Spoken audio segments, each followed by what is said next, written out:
do you take that first step? How do you get started? I think the first step is knowing what you're good at. I think the first step is understanding what you really, really want in life and for yourself. Like, it took me quite some time, but I realized that there's nothing else that I could do apart from making films, and I'm really not into money. I'm really into, and that is what brings me satisfaction. I mean, for me, my first step was it was a bit accidental. I made this chocolate cake, and then I got all these phone calls asking to make more and more and more. And for me, because I left school when I was 11 years old, I've got learning difficulties, dyslexia and dyspraxia, and short-term memory loss. So I knew that general academic education wasn't going to work, and it was very hard to make that decision and say, okay, I'm going to leave school. But therefore, it gave me a no retreat plan, because if I don't go to school, I don't go to college, I don't go to university, what else am I going to do? I've got to do something. And therefore, when the chocolate cake started to be a little bit successful, I just went for it, because if it wasn't for that, then what else would I be doing? Because I've got no qualifications, I can't get a normal job because I've got no CV, I've got nothing, so I had to really go for it. So for me, going for it was the only option I had. But it's also, I think, one of the best things about being an entrepreneur, sometimes that risk that forces you into the corner, and like a snake or anything, you force an animal into the corner, it's going to bite back. And I think that was the thing with me. Okay, yeah, the first step was difficult because I realized through my whole journey of entrepreneurship, it was not as glamorous as good. It seemed to be because when you meet businessmen, you're like, oh wow, they got so many time to go for all these meetings and things like that. But you realize that it's very challenging because you have to manage many things at the same time. So for me, the main obstacle initially was to find time, because I'm actually still studying in the university. So, but I think what I got was the support from my professors, universities, and my parents were very supportive. They really helped me a lot to actually support me in what I'm doing now. Yeah, so that's very important. Yeah, support from family. Well, it all started out with my great-grandmother's family recipe for a product that was just used in the family. And after people in my community, requested the product, I eventually had to make it available for them after I spoke to my parents and I told them, you should make your own product company. And they were like, you can do it when you're in college. I didn't want to wait.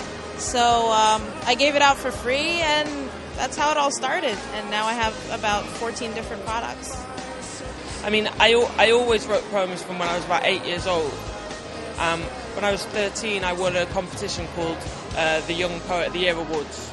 And the prize was a week-long residential poetry course with other young poets, and that really kind of released something in me and gave me the permission to do that, And I mean, when I had my first book published, some people were I got some great reviews, but there was also met with a bit of hostility, because in the poetry world, we're only just beginning to have that voice of that kind of generation, Generally, kind of a young poet is over 35, and so, but hopefully that will change. So through your experience, what do you think is the most valuable lesson you've learned through this whole process? There are a lot of lessons. I think, I drive lessons for every different purpose, different business, different experience. But I think, it's all about networking, it's about people. And one of my great philosophies is that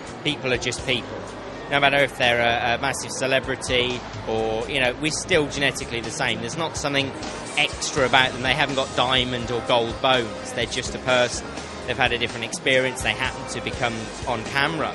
But actually, at the end of it, we're still people. Race, culture, religion, it doesn't matter. We're all the same. And, being here really kind of brings that back, that we're just people, and it's about networking and finding things. But one of my biggest philosophies, two of them actually, is everything happens for a reason, and we don't make mistakes, we only learn lessons. And those are the two biggest ones that I've always followed.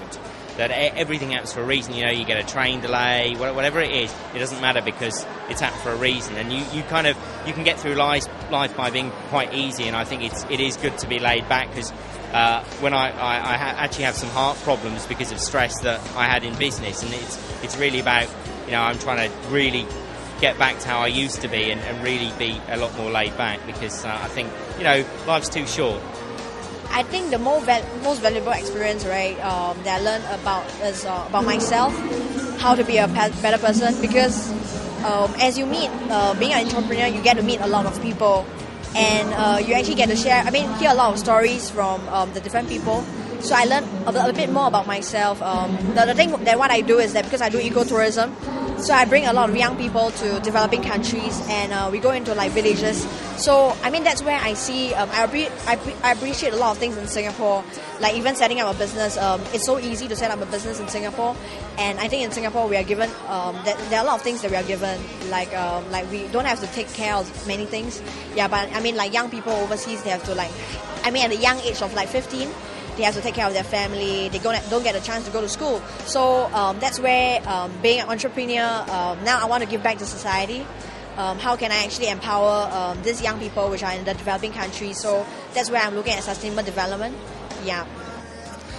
Don't be afraid to write rubbish, right? Because creativity, it's not magic. You know, people say, oh no, I wrote a poem once and it was terrible, I can't do it. You know, it's the same, that's like sitting down at a piano and be like, oh no, I can't play this. I mean, you can practice, and don't be afraid when you see a blank page just to kind of write whatever comes into your head and then deal with it later. You don't have to write these pearls of amazingness instantly. Where do they see themselves in the next 5 years? Find out in the next clip.